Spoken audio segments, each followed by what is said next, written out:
నమస్తే, welcome to స్వతంత్ర focus. ఇది అటల్ బిహారీ వాజ్పేయి శత జయంతి సంవత్సరం. భారతదేశం అందించిన ఓ గొప్ప నాయకుడు అటల్ బిహారీ వాజ్పేయి. సైద్ధాంతిక నిబద్ధత అటల్జీ సొంతం. జీవితాంతం ఒక రాజనీతిజ్ఞుడిలానే ఆయన బ్రతికారు.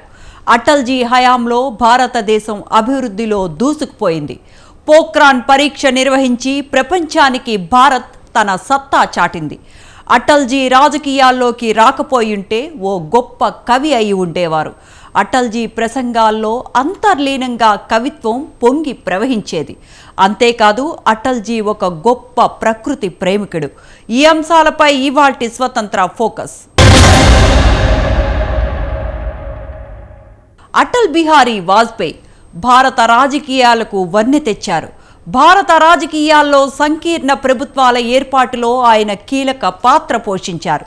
1957లో తొలిసారి లోక్సభకు ఎన్నికైనప్పుడు అప్పటి నెహ్రూ సర్కార్ విధానాలపై నిర్మాణాత్మక విమర్శలు చేసి అందరి దృష్టి ఆకట్టుకున్నారు. వాజ్పేయి ప్రసంగాల తీరు చూసి ఈ కుర్రాడు ఎప్పటికైనా ప్రధాని అవుతాడని అప్పట్లో పండిట్ నెహ్రూ జోస్యం చెప్పారట.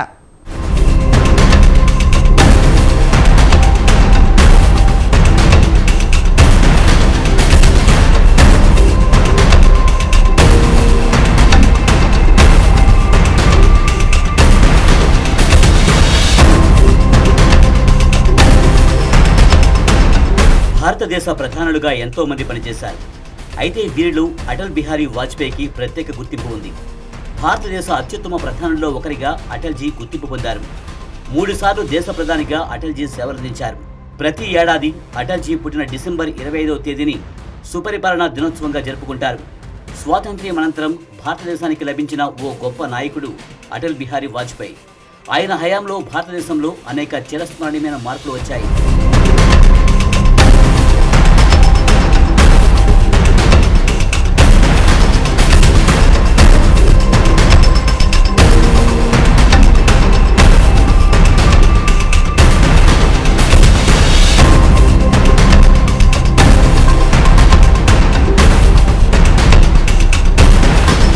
ఒక రాజకీయ నాయకుడు ఎలా ఉండాలో చెప్పేందుకు నిలువెత్తు ఉదాహరణ అటల్ బిహారీ వాజ్పేయి. 1924 డిసెంబర్ 25న మధ్యప్రదేశ్లోని గ్వాలియర్లో ఒక మధ్యతరగతి కుటుంబంలో జన్మించారు అటల్ బిహారీ వాజ్పేయి. వాజ్పేయి తల్లి కృష్ణాదేవి, ఆయన తండ్రి కృష్ణ బిహారీ వాజ్పేయి. ఆయన ఒక ఉపాధ్యాయుడు. అంతేకాదు, కృష్ణ బిహారీ వాజ్పేయి ఒక కవి కూడా. తండ్రి ప్రభావం అటల్ బిహారీ వాజ్పేయి కూడా పడింది.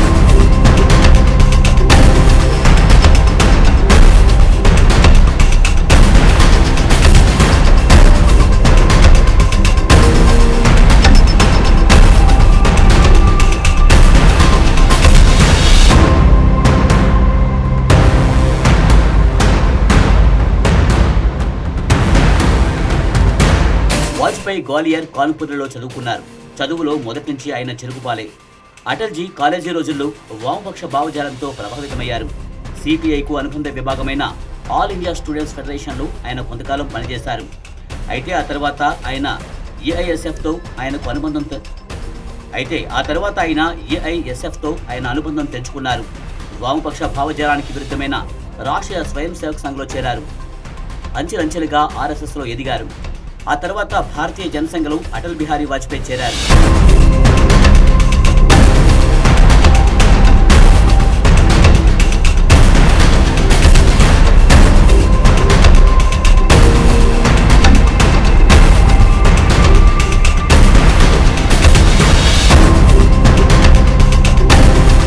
కాలక్రమంలో జనసంఘలో ప్రముఖ నాయకుడిగా ఎదిగారు. 1951 నాటికి భారతీయ జనసంఘ కార్యదర్శిగా ఆయన ఎన్నికయ్యారు. 1968 నుంచి 72 వరకు జనసంఘ అధ్యక్షుడిగా వాజ్పేయి సేవలందించారు. 1957 లోక్సభ ఎన్నికల్లో తొలిసారి వాజ్పేయి పోటీ చేశారు. అయితే 1957లో 2 చోట్ల నుంచి ఆయన పోటీ చేశారు. ఇందులో ఒకటి ఉత్తరప్రదేశ్లోని మధుర, బలరాంపూర్ల నుంచి ఆయన పోటీ చేశారు.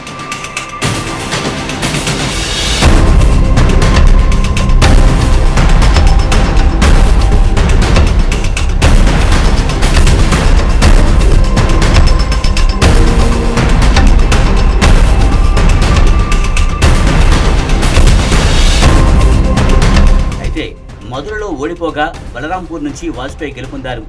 పదునైన విమర్శలతో అప్పటి పండిట్ జవహర్లాల్ నెహ్రూ ప్రభుత్వంపై వాజ్పేయి నిప్పులు చెరిగేవారు. అయితే అవేమీ గాలిపోగేసి చేసిన విమర్శలు కావు, 100% నిర్మాణాత్మక విమర్శలు. అటల్జీ తనదైన వ్యాఖ్యలతో అప్పటి ప్రధాని పండిట్ జవహర్లాల్ నెహ్రూను ఆకట్టుకున్నారు. దీంతో తనకు తెలిసిన వారి దగ్గర ఏదో ఒకరోజు ఈ కుర్రాడు దేశ ప్రధాని అవుతాడని వాజ్పేయి గురించి పండిట్జీ జోస్యం చెప్పారంటారు. చివరకు అప్పట్లో పండిట్ జవహర్లాల్ నెహ్రూ చెప్పిన జోస్యం నిజమైంది.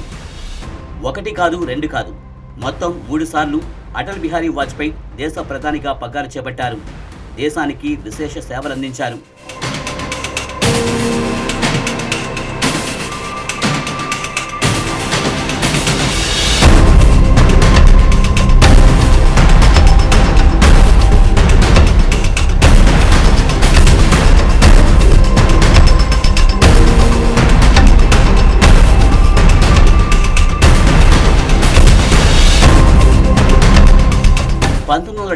లో అప్పటి ఇందిరాగాంధీ ప్రభుత్వం ఎమర్జెన్సీ విధించింది.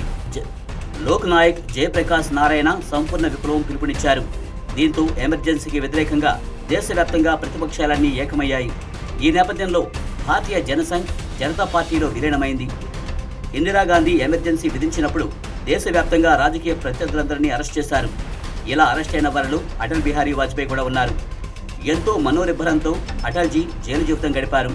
1977లో జరిగిన లోక్సభ ఎన్నికల్లో ఇందిరా నాయకత్వంలోని కాంగ్రెస్ పార్టీ ఘోర ప్రభావం పాలైంది.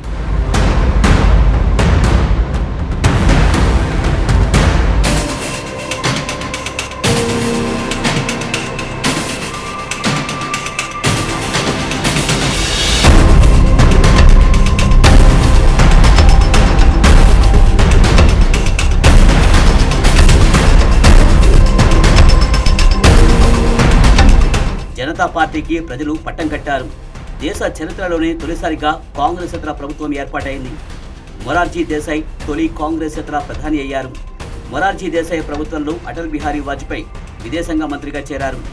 ప్రపంచ పటంపై అనేక దేశాలతో స్నేహ సంబంధాలను భారత్ ఏర్పరచుకోవడంలో అటల్ బిహారీ వాజ్పేయి కీలక పాత్ర పోషించారు.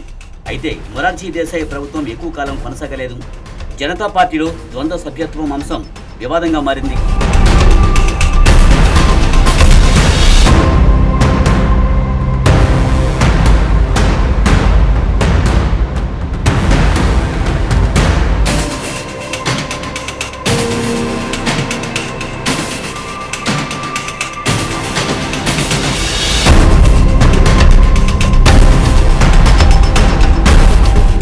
సభ్యత్వం కారణంగా పాత జనసంఘీయులు మిగతా పార్టీల నేతల మధ్య విభేదాలు వచ్చాయి. నెలలు గడిచే కొద్దీ ఈ విభేదాలు మరింత తీవ్రమయ్యాయి. చివరికి పాత జనసంఘీయులైన వాజ్పేయి, అద్వానీ మంత్రి పదవులకు రాజీనామా చేశారు. 1979 ఏప్రిల్ నెలలో జనతా పార్టీ నుంచి వాజ్పేయి, అద్వానీ బయటికి వెళ్లారు. తదనంతరం పరిణామాల్లో జనతా పార్టీ ప్రభుత్వం పతనమైంది. ఈ నేపథ్యంలో ప్రజల్లో ఇందిర పట్ల సానుభూతి పెరిగింది.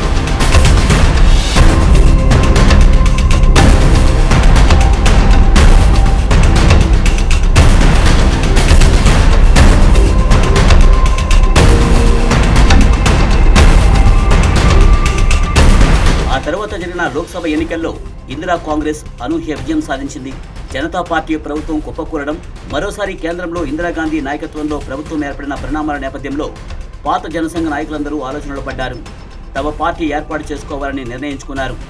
దీంతో ఢిల్లీలో 1980 ఏప్రిల్ 6వ తేదీన భారతీయ జనతా పార్టీ ఏర్పాటు చేసుకున్నారు. బీజేపీకి వాజ్పేయి ఏకగ్రీవంగా తొలి అధ్యక్షుడయ్యారు.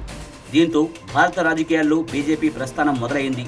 కాగా బీజేపీ రాజకీయ ప్రస్థానానికి నాయకత్వం వహించిన ఘనత అటల్ బిహారీ వాజ్పేయికే దక్కుతుంది.